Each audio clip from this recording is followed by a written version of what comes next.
With the release of Black Panther: Wakanda Forever, the MCU has reached an end with its fourth phase. Okay, well, except for the Guardians Holiday Special, but that hasn't come out yet by the time of me recording this. But, it was kinda weird, this whole phase. It's probably the most divisive phase that we've seen so far, and honestly, for both sides with all of their points, I can kind of see why. In this video, I just wanted to talk about why it was met with mixed emotions, and more importantly, what I thought about the projects in it, because, I don't know, I thought it'd be fun to do. Thought it'd be fun. After Far From Home came out in the summer of 2019, everyone was just so excited. There was excitement in the air. Everyone was looking at Kevin Feige, fucking bright-eyed and bushy-tailed, waiting for Marvel's next big project and a whole new phase to come out. And then the world kind of stopped for a little bit. A year went by with no new Marvel content, which I know for most people is like normal, but for Marvel fans, it's like killing their dog right in front of them. So when WandaVision premiered in early 2021, expectations were most certainly high, and for me it delivered. Well, for the most part. A lot of people didn't like it a lot. This show captivated audiences by what it wasn't, which is a traditional Marvel production. Instead of actors coded in CGI fighting each other on a green screen, it was the Dick Van Dyke Show. And by the end of the first episode you go, oh, this is a little funky. Something funky's going on. And that slow unraveling of the fantasy world is what makes it just so good to watch. And seeing Vision especially realize what kind of fucked up situation he's in is just so great. I loved it. Well, yeah, that's all nice and great, but why do so many people not like it anymore? Well, it's the finale. The finale to this show is, to say the least, actors coded in CG fighting each other on a green screen. Yeah, it kind of sucks that that happens, but in my opinion, the episode is still fine. It was just more formulaic than I was hoping. And a lot of people now go back and say that the show sucked overall, which is just so fucking dumb, in my opinion. Like, okay, one okay episode does not equal bad television. That's dumb. Whoever said that is dumb. Hate it all you want, but don't say everything sucks because of it. Let's be honest, because it really didn't. Obviously, there are actual valid critiques of this show that I've seen. Like the jokes not being that funny, which is upsetting for something resembling a comedy to do, and the villains being underdeveloped, which, yeah, I agree with that. For me, I didn't really like the episode where it was just the normal characters outside Westview talking about what happened so far, because, like, we fucking know. We don't need all this extra conversation around what we've just seen. There's some developments, but not a lot to justify a whole episode, you know? Also, the fact that Monica was just so eager to justify Wanda's actions, like, I get she's grieving, but I don't know why she was like, oh, it's okay that Wanda kidnapped a whole town just to play The Sims with her dead robot husband and imaginary kids. Like, this line is particularly bad. They'll never know what you sacrificed for them. Besides this stuff, I'd say the show was good overall, and it was definitely worth the wait. At least for me and my family, because we fucking love Marvel, and that's not gonna stop. It's not gonna stop.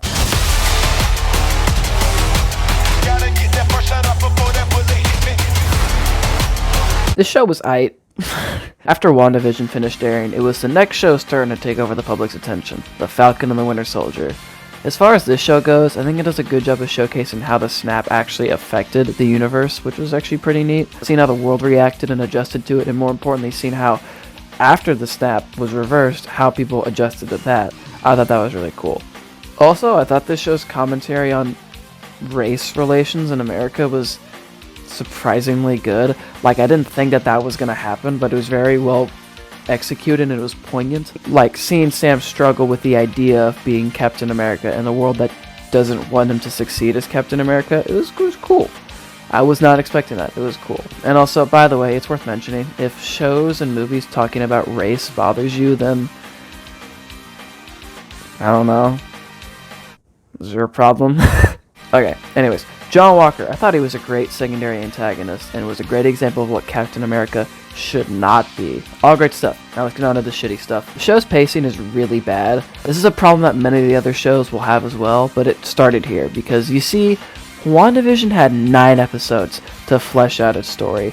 This show has 6 episodes, which is a lot less considering these are only like 35 minutes long. And holy shit, can you tell that that's the case? Because the last episode, in particular the finale, feels really rushed, even more so than WandaVision's. But by far, The dumbest thing about this show is the fact they want you to think that Carly isn't a terrorist. Like, I'm loving Sam's speech by the end, but when he says this line, It's only set us back a bit. You have to stop calling them terrorists. I have to pause and kind of laugh to myself because I'm sorry, Sam. She's blown up innocent people. She may have had a point, but she's a fucking terrorist. Yeah, those are really the main criticisms of the show. But other than that, I still liked it. Like, yeah, it's dumb as fucking places, and it does not have good pacing at all. But yeah, I'd say it's good. Plus, it had Zemo dancing. Who doesn't want that? Anyways, what's next? Woo! Now this is the good shit right here. A lot of people don't like this show, but fuck it. This show's awesome, and I'm gonna tell you why. To me, Loki's the Marvel series that gets the most right. Not everything, but the most right in my opinion. But before I get into all that, I want to talk about the big-ass elephant in the room, which is Loki's romance with another Loki. You see, Sylvie is basically girl Loki with the same upbringing and, as far as we know, the same parents, so it kind of feels incesty for me. But to me, I just shut my brain off and pretend that there are people with very similar lives that aren't related in any way at all. Honestly, since Michael Waldron from Rick and Morty was a head writer, there's no fucking wonder that this is in here. Another reason why people say this show isn't that good is because of how Loki's character development is handled, because you see, they kind of had to catch him up on what happened for the past 3 phases because, you know, leading to his character development feeling a little rushed, which I kind of disagree with. To me, Loki doesn't act like Infinity War Loki, at least not completely. I still feel like there was a lot of room for growth for his character beyond what we just saw in the movies.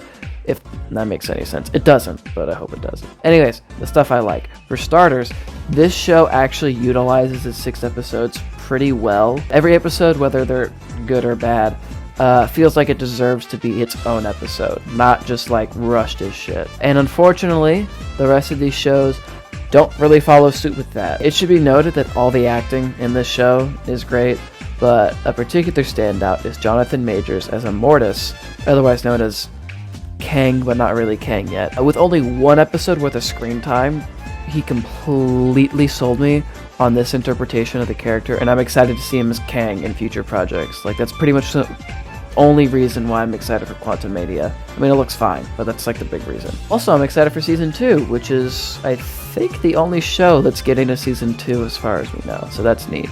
Overall, this is definitely my favorite of the shows. Alright, what's next?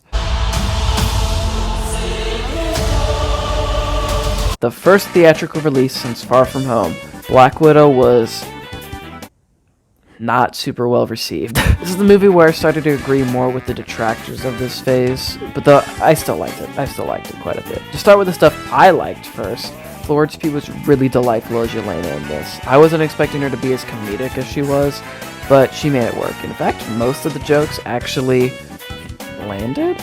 Like, it wasn't the typical Marvel one-liners that are cute but kind of not good jokes. It was actual setups and punchlines, at least for me. That's how I saw it compared to others. Alright, now let's talk about why people don't like this movie, with the biggest reason being Taskmaster.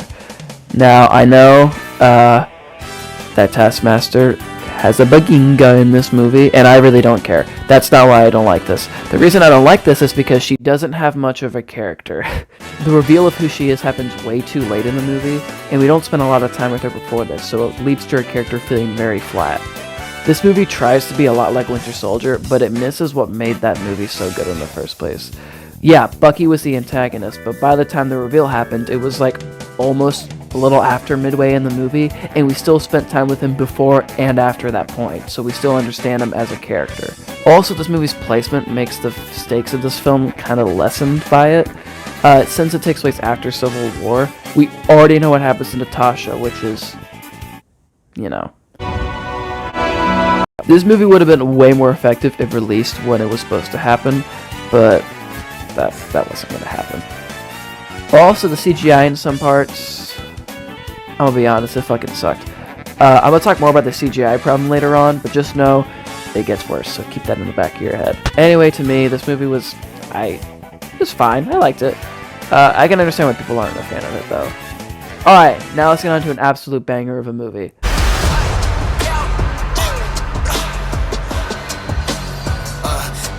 Shang-Chi is fucking awesome. That's it. That's the end of the video. No, but seriously, this movie is just solid all around. It has a great cast, likable heroes, understandable villains, and good effects. For some reason, this movie is immune to the CGI bad curse, at least for most of it. So, that was neat. Plus, Awkwafina wasn't annoying like she normally is. So, that's something I never thought I would say, or many people would probably say. Also, this movie just has great emotional moments. Like Shang-Chi, who was, raised to be a killer, just by wanting to be a good person, and Wenwu, who was pretty much just grieving for the past 20 years. There's not much that people disliked about this movie, except for, maybe Awkwafina's accent, but that's mostly outside of the movie, so who cares? Hello, sorry about this, future me here.